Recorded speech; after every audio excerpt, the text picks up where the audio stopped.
뜻을 정하여라는 제목으로 하나님 말씀을 나누려고 합니다.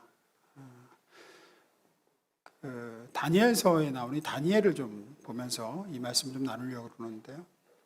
잠깐 배경을 설명드리면 이렇습니다. 다니엘이라는 한 16살 정도로 추정되는 나이입니다. 이 다니엘서에 처음 등장하는 다니엘이 소년이죠, 소년.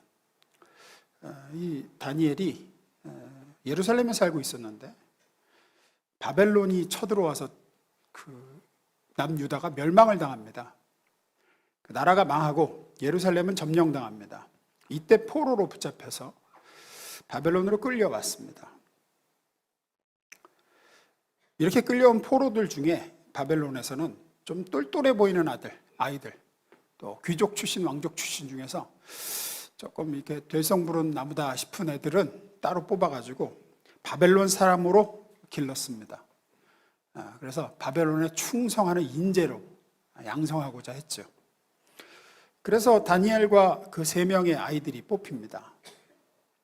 다니엘, 하나냐, 미사엘, 아사랴, 이 4명이 뽑히죠. 제일 먼저 이렇게 바벨론에 끌려온서 뽑힌 이 소년들은 이름부터 바꾸게 합니다. 6절, 7절입니다. 제가 읽습니다. 그들 가운데는 유다 자손 곧 다니엘과 하나냐와 미사엘과 아사랴가 있었더니 환관장이 그들의 이름을 고쳐 다니엘은 벨드사살이라 하고 하나냐는 사드락이라 하고 미사엘은 메삭이라 하고 아사랴는 아벳느고라 하였더라. 이름을 바벨론 이름으로 바꿉니다. 잠깐 말씀드리면 이렇게 이름을 바꾸게 하는 게 생각보다 무서운 겁니다, 여러분. 일제강점기 때 우리나라에서 일본 사람들이 뭐 했죠? 창씨개명했죠. 조선 이름 못 쓰게 했습니다. 일본 이름으로 다 고쳐 부르겠죠. 왜 그랬을까요?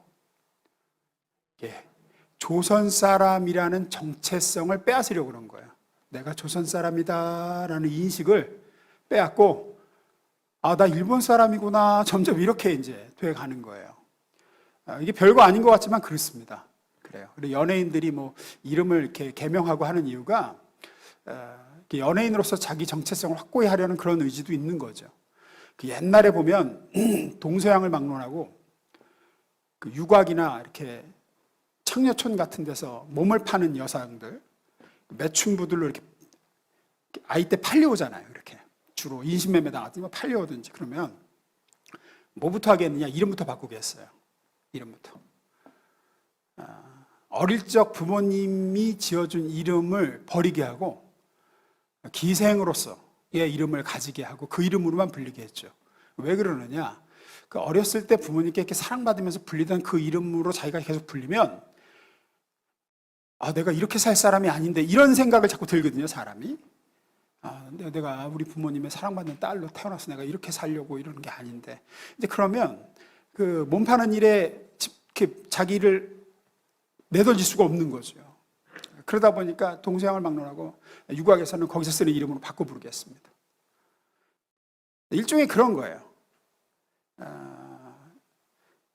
이 다니엘과 하나냐, 미사엘, 아사랴 이 이름 속에는 다 신앙 고백이 사실은 들어있어요. 다 하나님의 사람, 하나님의 자녀, 뭐 이런, 그거 다 빼고 너는 이제부터 바벨론 사람이야. 이렇게 고쳐 부르겠죠. 또 하나님을 섬기지 못하게 했습니다. 바벨론에서는. 다른 거는 굉장히 관대했는데 신앙적인 차원에서는 꽤나 핍박을 했던 것 같아요. 다니엘서 3장과 6장에 보면 2번에 걸친 그 핍박이 있죠. 3장에서는 이제 우상 숭배 안 하면 풀무에 던져버리겠다.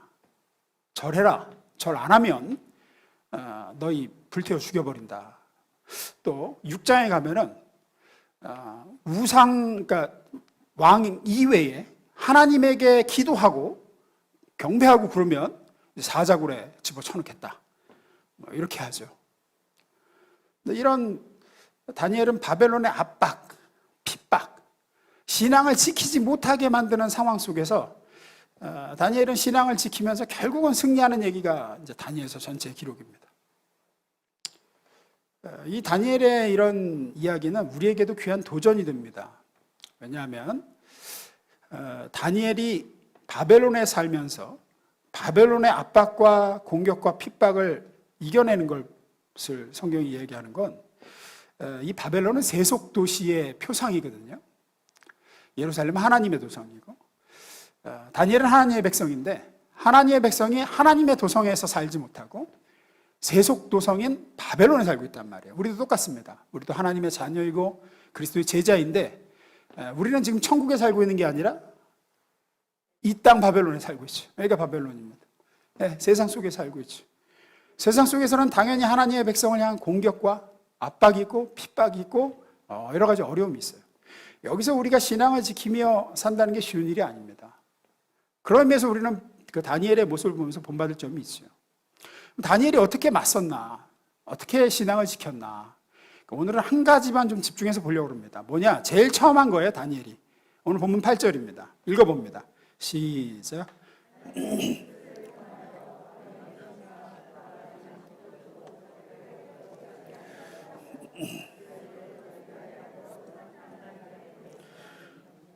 제가 밑줄을 걷죠. 뭐 했습니까?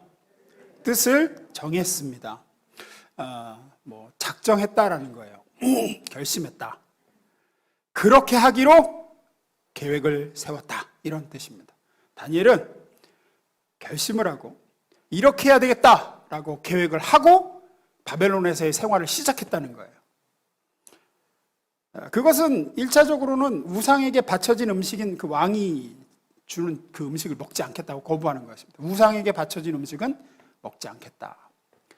두 번째로는 여기 오늘 본문에 안 나오지만 하루에 3번 무슨 일이 있어도 하나님의 성전을 향해서 기도하고 감사하겠다. 다니엘은 이 뜻을 정하고 이 뜻을 굽히지 않죠. 사자굴에 들어 던져질 때에도 자기가 정한 뜻을 관철시켜 나가고 작정한 대로 갑니다. 다니엘서 6장 10절입니다. 다니엘이 이 조서에 왕의 도장이 찍힌 것을 알고도 뭐라고 찍혔죠? 다른 신에게 기도하면 사자굴에 던져놓겠다. 알고도 자기 집에 돌아가서는 윗방에 올라가 예루살렘으로 향한 창문을 열고 전에 하던 대로, 그러니까 포로로 끌려와서부터 지금까지 해오던 거죠. 하루 3번씩 무릎을 꿇고 기도하며 그의 하나님께 감사하였더라. 다니엘은 이렇게 하면서 바벨론 속에서 자기 신앙을 지키고 하나님의 사람으로서 능력 있게 쓰임받으면서 살아갑니다. 우리도 이 시대의 바벨론인 이 세상 속에서 하나님의 자녀로 그리스도의 제자로 이런저런 공격과 압박을 당하는 세상 속에서 어떻게 우리가 하나님의 사람으로 살아가야 될 것인가? 어떻게 성령의 사람으로 쓰임받으며 살 수 있는가? 신앙을 지키고 승리할 수 있는가? 정함이 있어야 됩니다. 정함이 있어야 돼요. 정하고 나아가야 돼요. 이것은 대단히 중요한 사실입니다. 뜻을 정하고 기도하고 말씀 묵상도 뜻을 정해서 말씀을 읽어야 되겠다 해야 되고 예배도 헌금도 헌신도 계획하고 작정하고 결단하고 나아가야 돼요. 인간은 그래요. 골든 맥도날드라는 위대한 기독교 사상가가 있죠. 내면 세계의 질서와 영적 성장이라는 대단히 참 훌륭한 책을 쓰신 분인데 그 책에 보면 이런 얘기가 있습니다. 계획되지 않은 모든 것은 허무한 대로 흘러가게 되어 있다. 그러니까 인간은 뭔가를 계획하고 하지 않으면 그냥 되는 대로 살면 허무한 쪽으로 간다는 거예요. 결국은 작정하고 뜻을 정하지 않고 가면 특히나 영적인 것은 결국은 안 좋은 쪽으로 간다는 거예요. 왜 그럴까?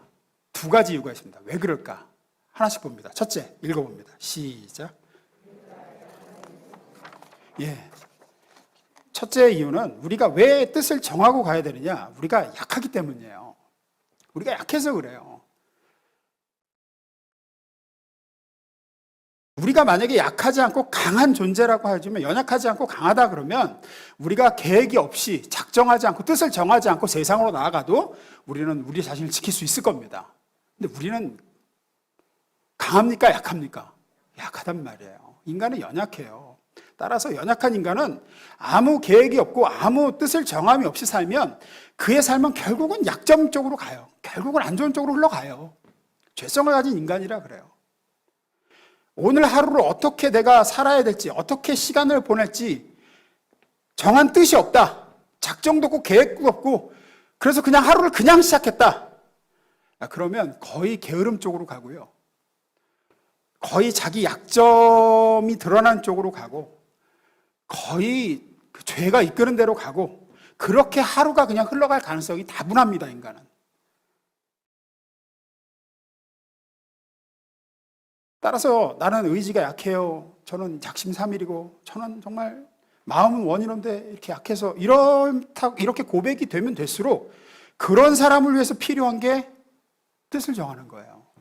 계획을 세우는 거예요. 강한 사람은, 능력이 많은 사람은 계획이 없어도 잘합니다. 잘해요. 그러나 약한 사람은 약할수록 더 계획이 필요해요.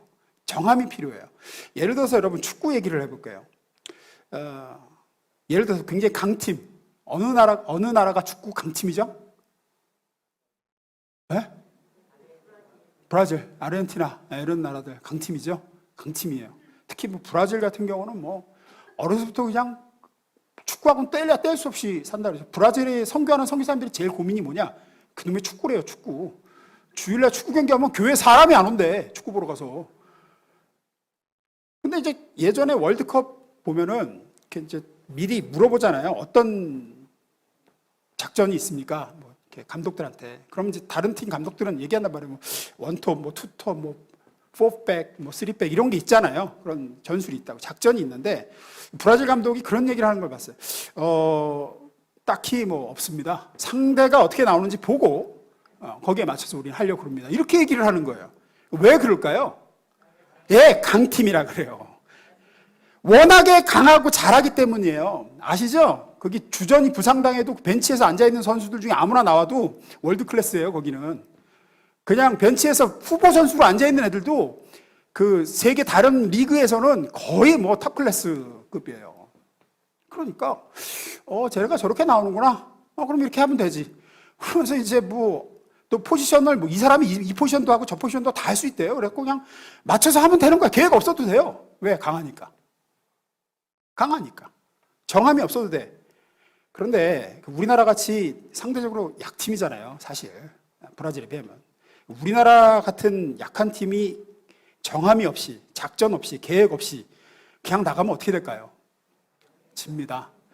약함이 더 부각되는 쪽으로 갑니다. 우리는 여기가 약하니까 저 팀을 상대하기 위해서는 이렇게 해야 돼 라고 정함을 가지고 가야 돼요. 정함을 가지고. 그러지 않으면 더 약해지는 거예요. 마찬가지입니다. 우리는 다 영적으로 약해요. 우리 연약하다고요. 우린 유혹에도 약하고 세상의 공격에도 약하고 약해요. 육신도 약하고 정신도 약하고 영적으로도 부족하단 말이에요. 특히나 세상에서 하나님의 뜻대로 그리스도와 동행하며 사는 일은 우린 약합니다. 여전히 죄된 본성을 가지고 있고, 따라서 우리가 뜻을 세우고 계획해서 내가 오늘 하루를 주님을 어떻게 바라볼지, 언제 기도를 할 것이며 어떻게 오늘 하루를 살지를 작정하고 뜻을 세우고 결단하지 않고 그냥 나아가면 우리는 우리의 약함이 더 드러나는 삶을 살게 됩니다. 결국은 무너지는 쪽으로 가고 결국은 죄가 이끄는 대로 끌려가고 그래요. 성경에 보면 그래서 야고보 사도는 우리가 기도할 때도 내가 기도하면서 하나님을 믿기로 뜻을 정하고 기도해야 된다는 얘기를 하죠. 그렇게 기도하지 않는 사람들을 향해서 이렇게 얘기해요. 마음을 정하지 않고 기도하는 자들을 향해서 8절 7절 읽습니다. 시작.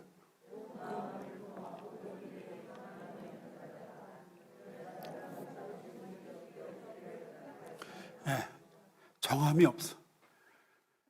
그냥 들어주시면 좋고 안 들어주시면 뭐 어쩔 수 없고, 이렇게 나아가면 하나님께 기도할 때도 내가 주님이 안 도와주시면 저는 갈 곳이 없습니다라고 딱 정하고, 내가 기도로 하나님을 의지하지 않으면 난 다른 길을 찾지 않겠다, 뭐 이렇게 정하지 않고 나오는 사람은 얻을 거 생각하지 말라고 얘기를 하죠. 성경에서도 그렇습니다. 죄에 무너지고 유혹에 끌려다니고 무력하게 산 사람들 보면 다 마음에 정함이 없었어요. 왜? 인간이 약하기 때문입니다. 예를 들어서 에서 보십시오. 정함이 없는 인생이에요. 정함이. 야곱은 그 차자로 태어났으면서 나는 어떻게든 장자가 될 거야. 이게 막 정함이 있죠.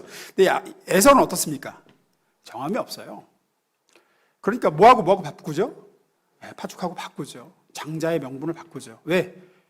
정함이 없어요. 거기 보면 그래요. 장자의 명분을 경홀히 여겼다. 경홀히 여겼다가 뭐냐? 정함이 없어요, 마음에. 식욕과 축복을 바꾸는 거예요, 그냥. 당장 내 욕구가 그러니까 바꾸는 거예요. 우리도 그렇습니다.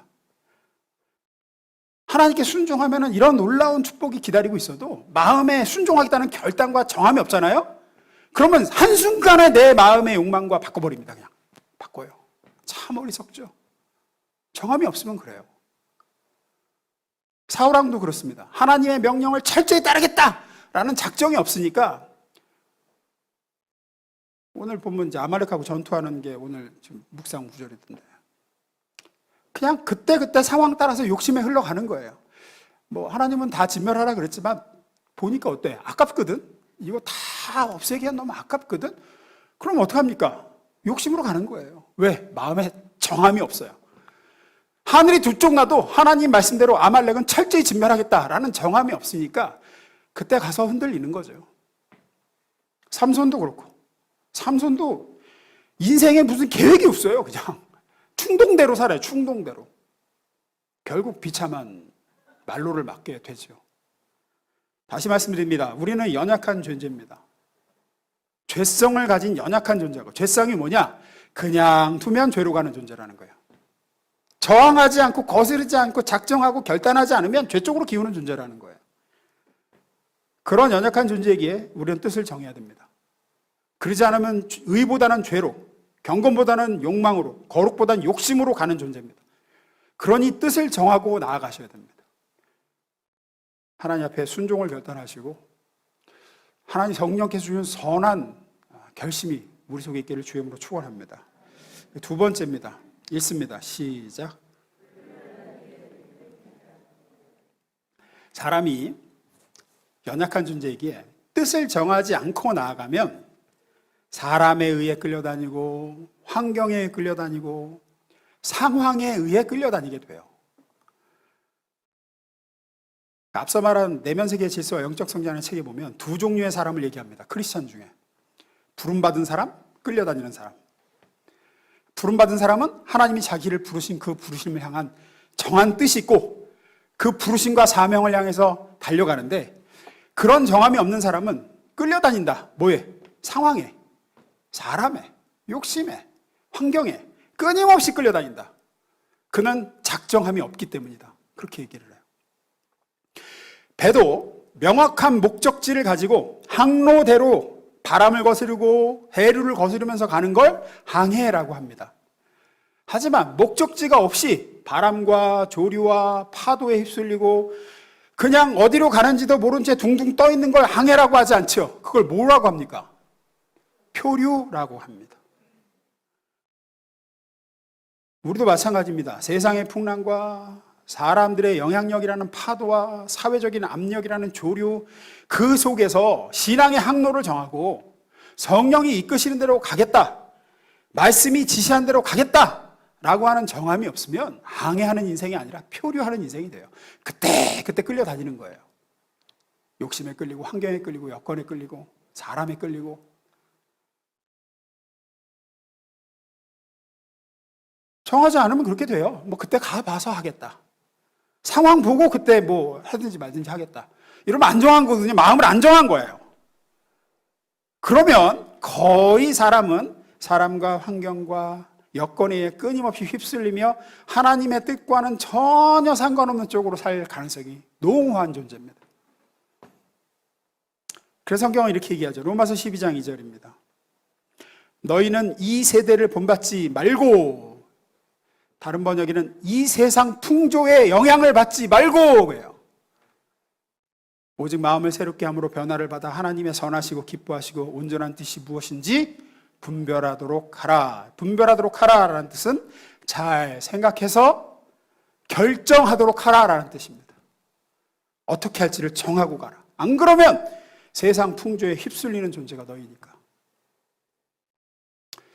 이제 2주 후면 특별 새벽기도회가 시작을 합니다. 우리 참 코로나 끝나고 제대로 하는 첫 특세인데 누가 특별 새벽기도에 나올 것 같으세요? 예, 뜻을 정한 사람입니다. 어떻게 하기로? 예, 나오기로 뜻을 정한 사람이 나옵니다. 그때 봐서 눈 떠지면 나올게요. 절대 못 나옵니다. 절대 못 나옵니다. 안 피곤하면 나와 보려고. 그때 봐서 바쁘지 않으면 한번 나와 볼까? 아마 못 오실 확률이 99%일 겁니다. 왜? 정함이 없기 때문입니다. 상황은 언제나 이 세상과 우리의 육신의 상황은 언제나 하나님과 가까워지기 못하게 하는 쪽으로 우리를 이끌어요. 그래서 그걸 거스르겠다고 정하지 않고 나가면 그냥 그쪽으로 가요. 이렇게. 1년 365일 중에 안 피곤하고 몸 상태 좋은 날 여러분 며칠 되세요? 없어요. 그렇죠? 없어요. 안 바쁜 날이 얼마나 될까요?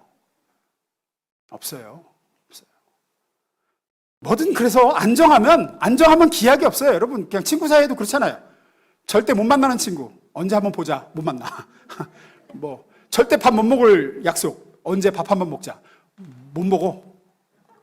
정해야 돼요. 다음 주 목요일. 안 그러고 야 우리 언제 한번 보자. 못 봐. 30년 가도 못 볼 걸 아마. 부고나 들려올 걸. 아유 언제 밥 한번 먹으려고 그랬는데. 뭐든 그렇습니다. 예배도 마음에 정함이 없는 사람은 예배도 못 드려요. 끊임없이 회방이 일어나거든요. 헌금도 정함이 없으면 못하는 거고요. 헌신도 정함이 없으면 못합니다. 시간 되면, 여건 되면, 상황 봐서 안 돼요. 여건이 안 되거든. 죽을 때까지 안 될걸요? 계속 일이 생겨요.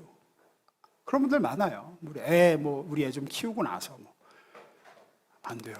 그때 되면 그 다음에 또 그런 거 또 다른 거 하나 또 생겨요. 대학 가면 더 노는데 안 돼요. 안 된다고. 우리는 정하고 가야 돼요. 다니엘서 1장 8절입니다. 다니엘은 뜻을 정하여 왕의 암시가 그가 반드시 포도주로 자기를 더럽히지 아니하리라 하고 자기를 더럽히지 아니하도록 환관자에게 구하니. 일단 좀 보자. 보고 가자. 아마 못했을 겁니다. 그러면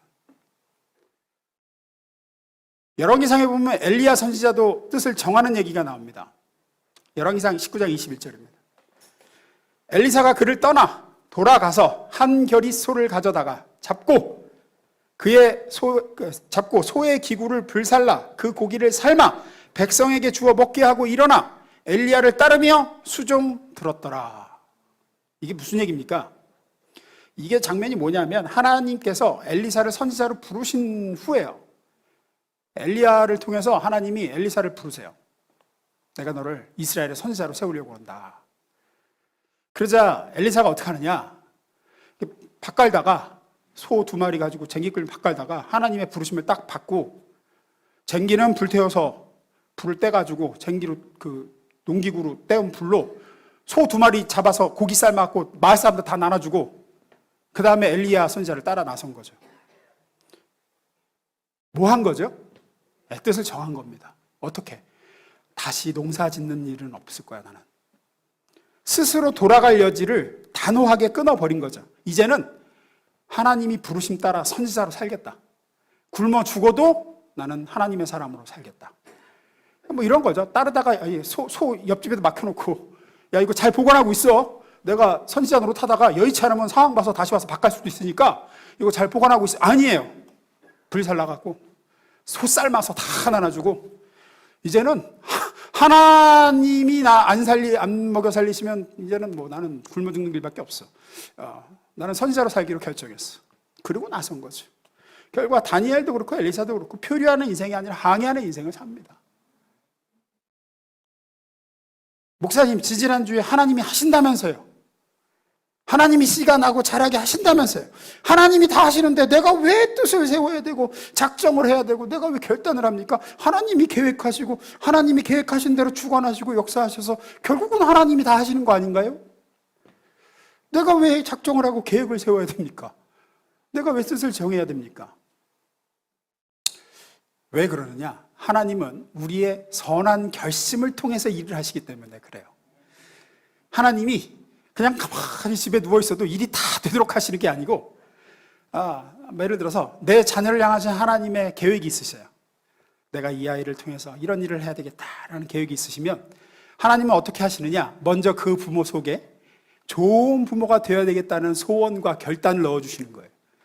내가 이런 엄마가 돼야지, 내가 기도하는 아버지가 돼야지 라는 뜻을 하나님이 넣어주시는 거예요. 그러면 하나님의 성령이 이끄시는 대로 우리가 뜻을 정합니다. 결심합니다. 그리고 그렇게 지킬 수 있는 힘을 공급해 주시죠. 그렇게 함으로써 이제 좋은 부모가 되어 그 아이를 향하신 하나님의 일이 이루어져 가는 거예요. 하나님이 하시는 겁니다. 하나님의 계획대로 하나님이 주관하시고 하나님이 하시는 거지만 우리의 결심을 통해서 하시는 거죠. 빌립보서 2장 13절에 분명히 기록하고 있습니다. 읽어보겠습니다. 시작.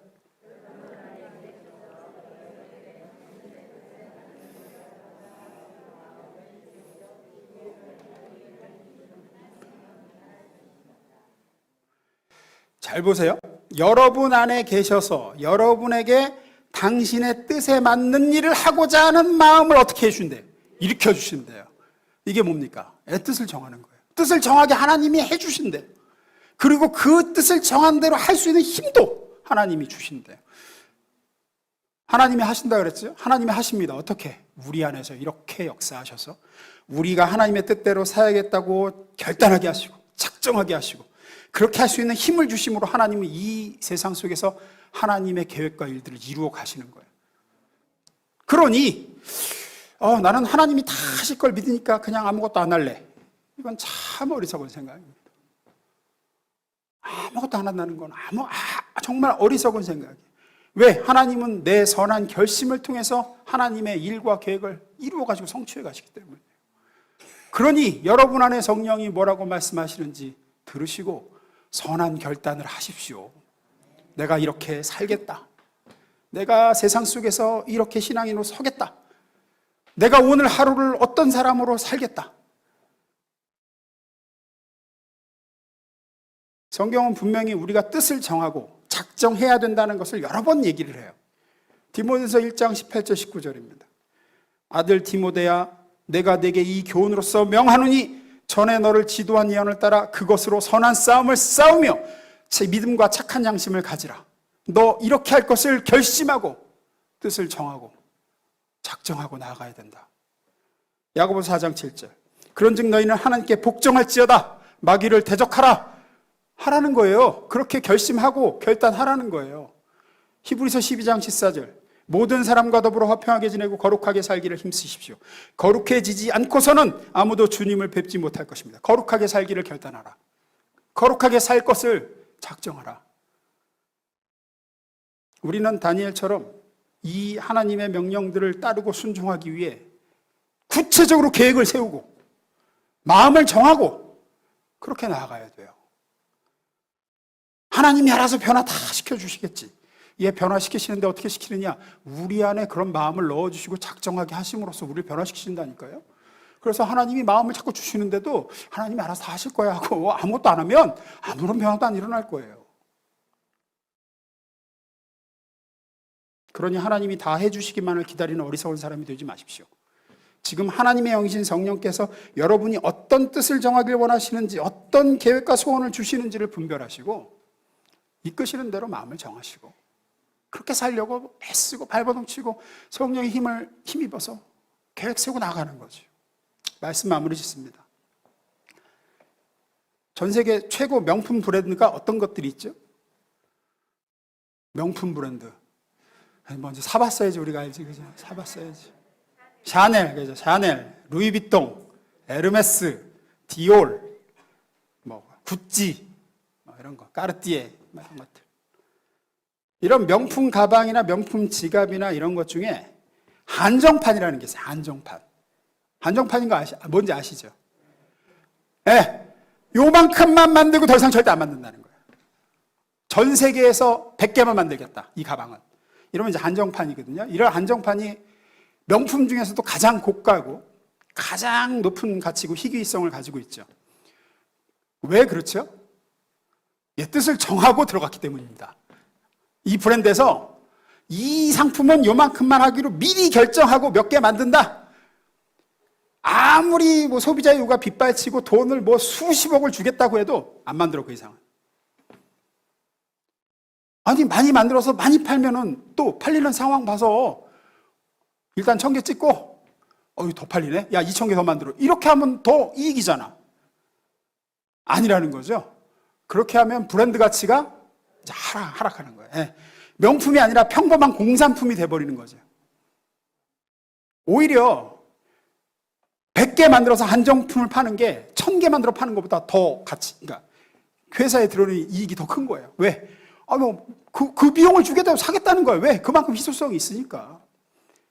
뜻을 정했기 때문이에요. 아무리 잘 팔려도 1,000개 뭐 안 만든다, 우리는. 이것만 팔리겠다.